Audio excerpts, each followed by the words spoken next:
Soomaaliya waxaa la qorsheynayaa in 8 February sanadka 2021 ay dhacdo doorasho 17 September ee sanadkanna madaxda Soomaaliya waxa ay ku heshiiyeen jadwal iyo hanaan doorasho dadban laakiin waxay u muuqataa in qodobkii ugu horeeyay ee heshiiska waa magacaabidda guddiga hirgelinta doorashada oo khilaaf siyaasadeed ka dhashay xisbiyada mucaaradka ayaa ku dhaleeceeyay in ay dawladdu magacaawday guddi aan madax banaanayn oo ay ku jiraan saraakiisha sarsare oo ka tirsan villa Soomaaliya sidoo kalena nidaamka lagu soo xulanayo xildhibaanada Somaliland muran ayuu ka taagan yahay kaasina khilaafaadka sidee bay u dhaawici karaan ama ay u dheereyn karaan doorashada wadanka dooda khamiista caawa aynu ku eegi doonaa waxaana nagala qayb galaya Professor Afyare Cilmi oo Dooxa ku sugan iyo Professor Xasan Sheekh Cali oo Muqdisho ku sugan soo dhawaada Professor Afyare iyo Professor Xasan Sheekh aan ku hormaro Professor Afyare nidaamkan wax lagu dooranayo marka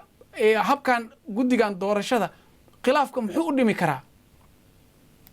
waad mahadsantahay runtii horta waxa asalka waxa waaye doorasho markii ay heshiinayeen nimankan madaxda isugu yimid qodobada waxa ku jiray inay dhaheen waxaan keenaynaa dad dhexdhexaada oo hufan oo waxyaalo noocaas oo kaleeta ay ku qoreen maaragtay heshiiskooda laakiin hadda markii ay keeneen kulligood waxay keeneen mid gobol jooga iyo xamarkan joogaba inay dadkii ayaga maaragtay partisanka ahaa ee la shaqaynayay ee mashruucooda iyo horumarkooda ayaga ka shaqaynayay inay meesha keenaan marka runtii annaga kulley heritage ahaan anugu heritage baan ka tirsanaa dadkoodii wax baaraya 3 baan ka soo saarnay 2 report iyo faallo mid kalena berri soo baxaysa taa berri soo baxaysa waxaan ku leenahay sida hadda wax u socdaan dhibaa ka imaan kare dib ha loogu noqdo oo arrimaha qaarkood ha la soxo waa tahay waad baasantahay Professor Afyare Professor Xasan waad dhageysatay Afyare marka hanaankan iyo qaabkan guddigan doorashada haddaba ay siyaasiyiinta qaar ay durayaan bal maxay kula tahay adigana بسم الله الرحمن الرحيم كما دروكسني بروفيسور أفياري وانا سلامة هسه يشي waxaan rabaa dadka Soomaaliyeed inaan u sheego doorasho markii la qaldo ama si aan sax ahayn loo qabto waa lagu baabaa dalkan Soomaaliyana dhibaatooyinka yani ka dhacay ama dhibaatada maanta ka taagan hadii dib loo raaco waxay dabada la gashaa doorasho wax dib mariyay oo 69kii madaxweynihii markaa joogay iyo xukuumaddiisii markii ay kuraasta iyagu ay boobeen madaxweynihiina waa lagu dilay dawladdii shacbigu doortana waa lagu inqilaabay askaraa la wareegtay askartiina markay in muddaa dalka calaajinayeen markii dambe waxay yidhaahdeen doorashaan qabanaynaa doorasho beenbeenahay qabteen odaygii meesha joogana afkaa ciidda loo geliyey qarankii Soomaaliyana waa ku dumay saas darteed waxaa la rabaa in la ogaado dhibaatada Soomaaliya waxay dabada la gashaa doorasho la qalday sidaas darteed horta doorasho waa in la iska ilaaliyo oo aan la qaldin haddii kale qatara ka imaanaysa waana la isku dilaa waana lagu dagaalamaa waan qaxna waa abuuraysaa waxaa ku soo hartay dhibaatada hadda maanta taala ku soo hartay doorasho haddii la qabanayo cidda doorashada qabanaysa waa inay ahaataa cid dhexdhexaada oo ay dhammaan ku kalsoon yihiin garabyada ka qayb galaya doorashada tusaale ahaan waxaan ognaa doorashadii 2016 waxay ahayd qorshaheedu inuu ka dhaco iskool booliisiyo hase yeeshee nin generaal ayaa wuxuu dhahay madaxweynihii waagaa jooga ayaan taageerayaa dhammaan musharaxiintii markaas jooga oo ku jira madaxweynaha hadda jooga waxay yiraahdeen doorashadan waa la xoogayaa sababtoo ay tahay nin sargaal oo ka tirsan ciidanka booliska ayaa wuxuu dhahay madaxweyne Xasan Sheekh taageera saasa waxay keentay in iskool booliisiyo laga guuro oo loo guuro xalane ama ciidamada AMISOM la hoos galo saas darteed wax alla wixii keenay ama meesha ka saaraya kalsoonida lagu qabo doorashada hadii aan wax laga qaban waxay keenaysaa qas iyo qadalaas waxaan ku raacsana Professor Afyare waa maasantahay Professor Xasan Afyare aan ku soo laabtay Professor waxaad sheegtay in warbixinada aad heritage aan diyaariseen aad wax ku talinaysaan marka maxaa idinku taladiina ay tahay in ay ku hagaagayaan horta waan la qabaa professorka runtii dhibkan asalkiisa wuxuu ka yimid doorasho la fududaystay ama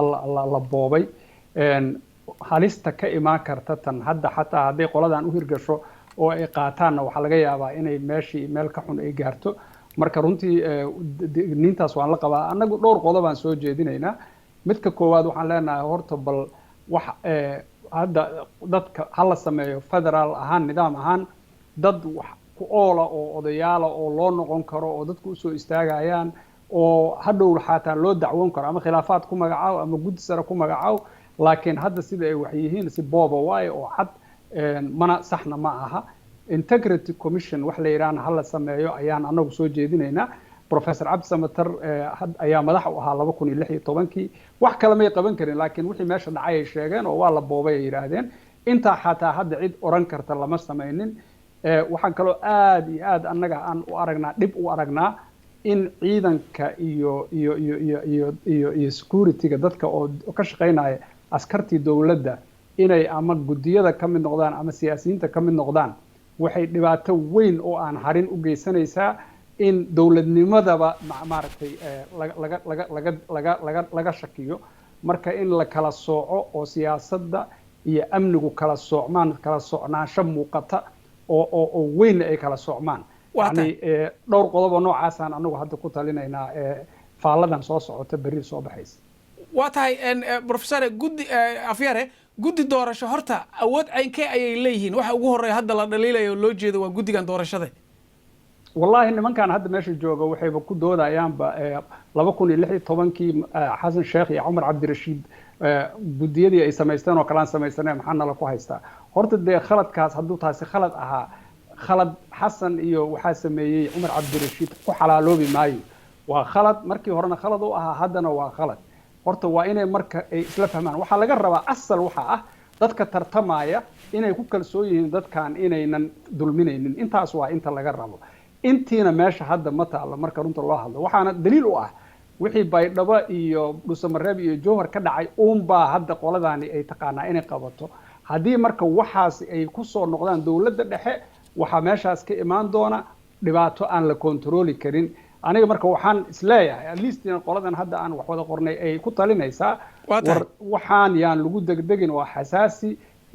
dhibka badan yaan loo celin dadka waa mahadsan tahay professor afyare professor xasan dawladda waxay soo saartay dhowaan hadal ay ku leedahay xukuumadda waxay ku taagan tahay fulinta qodobkii heshiisyadii ka soo baxay dhuusamareeb iyo muqdisho sidii ayaan wax u wadnaa marka halkaasay taagan yihiin siyaasiyiintiina waa dhaliilayaan xaggee wax ka qaldan yihiin horta dhuusamareeb waa laga soo tegayo waxaa u dambeeyey heshiiskii u dambeeya la raacaa sida uu sheegay professor afyarena waxay tahay waxa socda ma aha wixii lagu heshiiyey wax u eg intaas waxaa dheeri ah haddii xataa aad tidhaahdo waxaan raacayaa qodobada oo adigu aad sida aad rabta aad u dhigato haddii aysan keenayn kalsooni ayna keenayn oo dadku ayna ku kalsooneen wax macnaa ma samaynayaan marka trustigii ayaa meeshaan ka lumay wixii marka hadday u muuqdaan wax oo la boobayo waana naqaanaa oo dee baydhabo wixii ka dhacay iyo dhuusamareeb iyo jowhar iyo kulli waa ujeedna iyo wixii lala damacsanaa maamul gobolada iyo caqliyada meesha taalla oo nihaa'iyan meesha ka baxsan 2016 guddiyadii doorashada la sameeyey dadka Soomaaliyeed waa ku qanacsanaayeen cid ka qaylisana ma jirto waxa la rabo in lagu kuwa hadda joogaana kamida ku qanacsanay waxa la iska raba marka waxay tahay waxa in lagu qanco haddii aan lagu qancin inputka iyo processka wixii haddii halaabaan hadhowta outputka waxa ka soo baxay lama aqbalayo laanu doorashadu waa midda waxa doorashada hadda socota waa midda abuuraysa haddii doorashadu dhacdo hoggaanka ka soo baxa inuu noqdo hoggaan leesla ogol yahay oo haysta legitimacy marka hadda waxaa la dhaawacay waxay sii dhaawacayaan legitimacy-ga iyo waxa ka soo bixi doonay sii dhaawacayaan haddii hadda sida ay wax ku socdaan oo aan la soo celin kalsoonidiina waxa ka soo baxa lama aqbali doono taasaan ka digaynaa marka waa tahay professor xasan professor afyara adoo noo soo koobaya xaalka waad u jeedaan ma u eg tahay in ay sii dheeraanayso dhibaatooyinka haysta shacabka Soomaaliyeed haddii sidaan ay ku sii socoto doorasho walba way tahay sidaas xaqiiqatan waana de nasiib darro mas'uuliyaddii laga rabay dadka madaxda Soomaalida inay qaadan waayeen waxaana ka dhalan doonta haddii xataa qoladani ay ku guulaysato sida ay rabtay ku soo noqoto in ama kuwii waardiyeynayay ama kuwii wax siinayay ama shacabkii legitimacy-ga siinayay wixii oo dhan ay problem ku abuurto oo la yiraahdo dadkan dad serious ma ahan wax dad iska cayaaraya waayo waxa ma fahamsana dhibaatadeeda intay la eg tahay marka runtii waa ayaan darro dhibaatada asalkeedana waxaa ah dadka siyaasiyiinta Soomaalida ayaan wali qaangaar ahayn oo aan si dhaba u fiirinaynin dhibka yani xajmiga dhibku leeyahay waa tahay waa mahadsan tahay professor afyare. professor xasan adoo soo koobaya maxaad ku talin lahayd adigana? waxaan ku talin lahaa si doorashadu hadday dhacdo wixii kasoo baxa leesla aqbalo waa in hadda leesla aqbalo qaabka doorashada loo gelaayo. hadday dhacdo in doorashada qaabka loo gelayo inaan leesla aqbalin ee si jujuub ah iyo mataqaanaa gacan ku rimis leesla doorashada loo qabtane waxa kasoo baxa lama aqbali doono, gacmahana laisula tegi doonaa. saas darteed ha ka joogeen oo kuwa raba inay wax jujuubaan taariikhda waxa ka bartaano oo hees ka ilaaliyeen inay wadadii kuwa hore ay mareen hadday sidaas doortaanna waa la marsiinaya. waa mahadsan tahay professor xasan sheekh iyo professor afyare cilmi oo labadaba barnaamijka nagala qayb galay. waad mahadsantihiin professor.